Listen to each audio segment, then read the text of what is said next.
Hello बच्चों, नमस्कार। आज हम हिंदी शिक्षण में जो हमारी पाठ्य योजना बनाने का क्रम चल रहा था उसमें आगे पाठ्य योजना बनाना सीख रहे हैं। तो हमारा जो शिक्षण उद्देश्य था वो चल रहा था अभिरुचियात्मक शिक्षण उद्देश्य चल रहा था, जिसमें हमने लिखा था कि विद्यार्थी गद्य साहित्य के विषय में रुचि उत्पन्न कर सके। यानी कि शिक्षण उद्देश्य हमारा अभिरुचियात्मक था और उसके अंदर जैसे कि अपेक्षित व्यवहारगत परिवर्तन में हमने लिखा था कि विद्यार्थी गद्य साहित्य के विषय में रुचि उत्पन्न कर सकेंगे।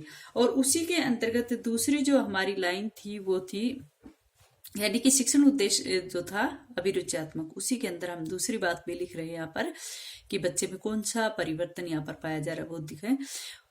इसमें है कि विद्यार्थी पाठ्यक्रम से संबंधित विचारों से परिपूर्ण पुस्तकें पढ़ सकेंगे। भाई, जब बच्चे ने गद्य पाठ का ये पाठ पढ़ा तो उससे उसमें कौन से शिक्षण उद्देश्य की पूर्ति हो रही है? अभिरुचियात्मक।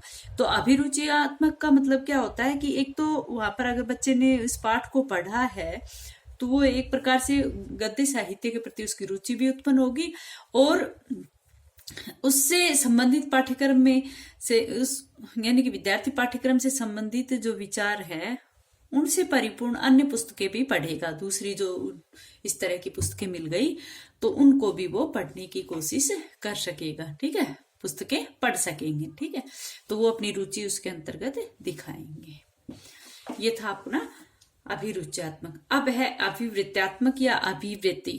शिक्षण उद्देश्य क्या है अपना? अभिवृत्ति या अभिवृत्त्यात्मक शिक्षण उद्देश्य बोलते हैं। और इसमें अभिवृत्ति में बालक में अपेक्षित व्यवहारगत परिवर्तन क्या पाए जाते हैं उसके बारे में हम बातें करेंगे। तो उसमें अभिवृत्ति अपना मेन शिक्षण उद्देश्य है। उसके सामने अपेक्षित व्यवहारगत परिवर्तन में लिखना कि विद्यार्थी छोटा जादूगर, भाई ये छोटा जादूगर पाठ चल रहा है, उसकी पाठ योजना है तो यहाँ पर छोटा जादूगर लिखा जा रहा है। तो आप अपने टॉपिक का नाम लिखना, जो भी आपका विषय है, जो भी आपका प्रकरण है उसके बारे में यहाँ पर लिखोगे, अपने पाठ का नाम लिखोगे। ठीक है, जैसे किसी का छोटा जादूगर है, किसी का मिठाई वाला है, किसी का बचपन है, तो इस तरह से सब अपने अपने पाठ का नाम यहाँ पर लिखेंगे। ठीक है, तो अभिवृत्त्यात्मक में अपेक्षित व्यवहारगत परिवर्तन में लिखना है सामने कि विद्यार्थी छोटा जादूगर पाठ की विषय वस्तु की आवश्यकता का महत्व समझ सकेंगे। भाई, उसकी अभिवृत्ति विकसित हो रही ना, तो वो क्या करेगा कि उस विषय वस्तु की आवश्यकता का क्या महत्व है उसको समझ सकेंगे। आज के समय में उसका क्या प्रयोग है, क्या महत्व है, उस बात को वो समझ सकेंगे।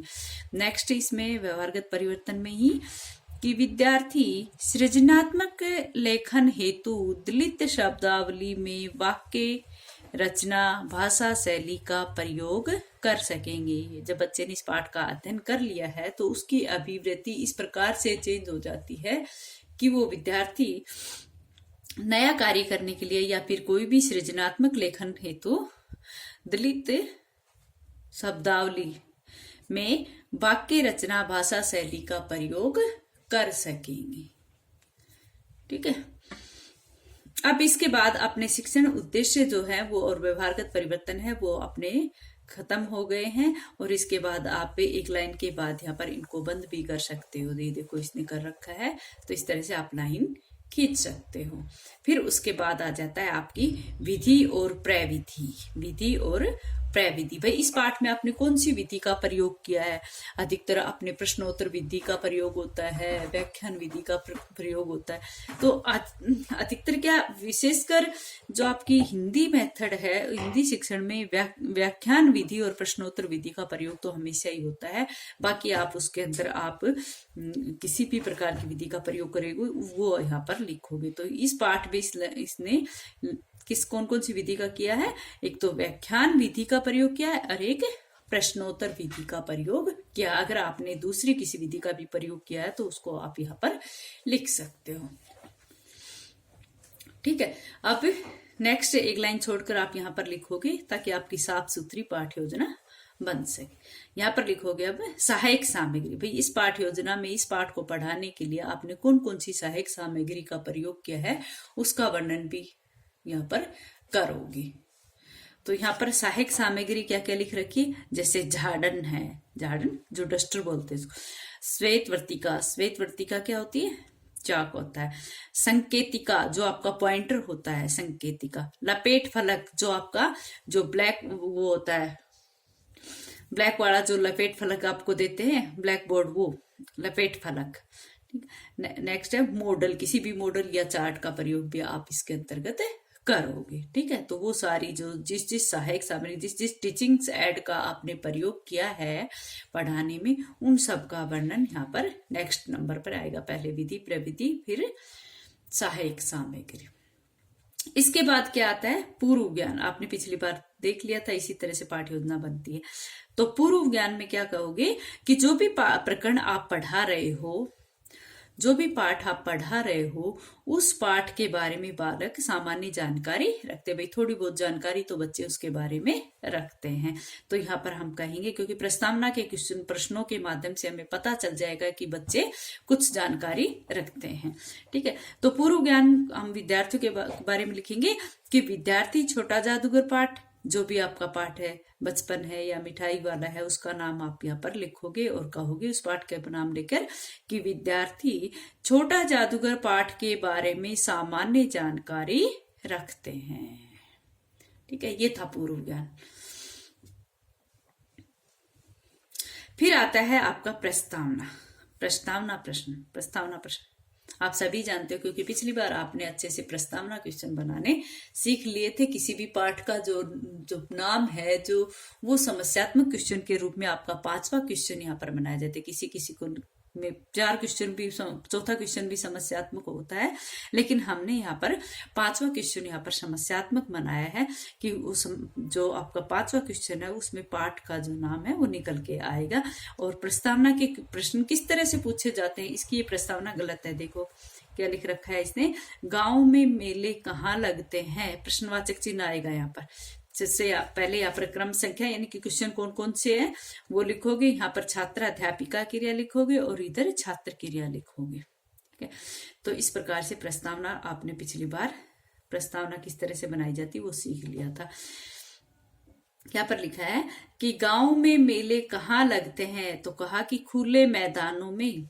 लोग मेले में कैसे कपड़े पहनते, ये गलत क्यों है, क्योंकि इन्होंने इसके उत्तर का प्रयोग अगले प्रश्न में नहीं किया है। आपने देखा है कि प्रस्तावना किस तरह की, प्रस्तावना का जो प्रयोग है वो बिल्कुल सरल से कठिन की तरफ क्वेश्चन होने चाहिए, और जो आंसर आता है उसका क्वेश्चन के नेक्स्ट क्वेश्चन में उसका प्रयोग किया जाता है, यानी कि उसमें एक तारतम्यता, एक क्रमबद्धता तब होती है। और जो प्रस्तावना के प्रश्न होते हैं वो बच्चे के पूर्व ज्ञान से संबंधित होते हैं, यानी कि सरल से कठिन की तरफ होते हैं।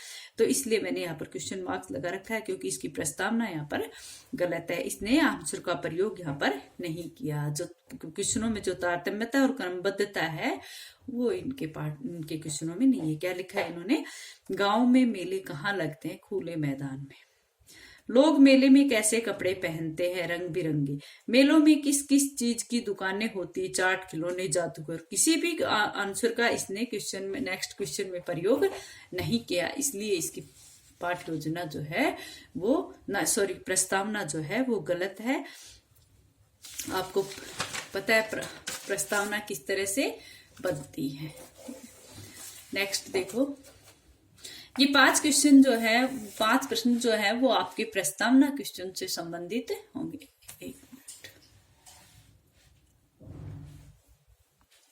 और किस तरह के होंगे कि आंसरों का प्रयोग करते हुए आप एक क्रमबद्धता, एक तारतम्यता पाठ योजना के प्रस्तावना के प्रश्नों में लोगे। और जो 5वां क्वेश्चन होगा वो समस्यात्मक होगा, जिसने कि जादू का खेल कौन दिखाता है, जादूगर। अब ये यहाँ पर आए छोटे जादूगर के बारे में आप क्या जानते हैं। ये क्वेश्चन के दोनों सही हैं, क्योंकि इसने यहाँ पर आंसर का प्रयोग किया है। और यहाँ पर हमारा समस्यात्मक प्रश्न जो है उसमें अपना प्रकरण सामने निकल कर आ रहा है। ठीक है, तो इस तरह से 5 प्रश्नों के माध्यम से, या 4 या 5 प्रश्नों के माध्यम से हमें प्रस्तावना प्रश्न बनाने हैं और पाठ का यानी कि प्रकरण का नाम यहाँ पर निकलवाना। अब नेक्स्ट है इसके बाद हम प्रस्तावना वाले टॉपिक को यहाँ पर बंद कर देते हैं लाइन खींच के, और फिर अपना आता है उद्देश्य कथन। उद्देश्य कथन, उद्देश्य कथन क्या होता है आप सभी जानते हो कि उद्देश्य कथन क्या होता है। आपने पिछली बार ऐसा बार बार प्रैक्टिस की थी माइक्रो टीचिंग के अंतर्गत, तो ये आपको अच्छे से बोलना आना चाहिए। जैसे, अच्छा बच्चों, आज हम कक्ष में छोटा जादूगर पाठ के बारे में विस्तार पूर्वक अध्ययन करेंगे। अच्छा बच्चों, आज हम कक्ष में छोटा जादूगर पाठ के बारे में विस्तार पूर्वक अध्ययन करेंगे। ठीक है, तो ये था आपका उद्देश्य कथन। इसके बाद अपना प्रस्तुतिकरण शुरू होता है। बेटा ध्यान रहे कि हमारा जो प्रस्तुतिकरण है, कोशिश ये रहे कि प्रस्तुतिकरण यहाँ से शुरू हुई हो। ठीक है, और अगर फिर भी नहीं हो पाता तो चलो यहाँ से कर दो, लेकिन प्रस्तुतिकरण यहाँ से शुरू होना चाहिए। ठीक है, सारी औपचारिकताएं, जितने भी उद्देश्य कथन, शिक्षण उद्देश्य है, उद्देश्य कथन है, पूर्व ज्ञान है, विधि प्रविधि, सब उत्तर आ जाने चाहिए। प्रस्तावना क्वेश्चन भी आपके उसी साइड में आने चाहिए। बाकी ये जो आपका उद्देश्य कथन है, ये भी प्रस्तावना के साथ पीछे आ जाए। फिर प्रस्तुतिकरण यहाँ पर आना चाहिए। ठीक है, तो प्रस्तुतिकरण यहाँ से अपना शुरू हो रहा है। अच्छा बच्चों, आगे कल करवाएं।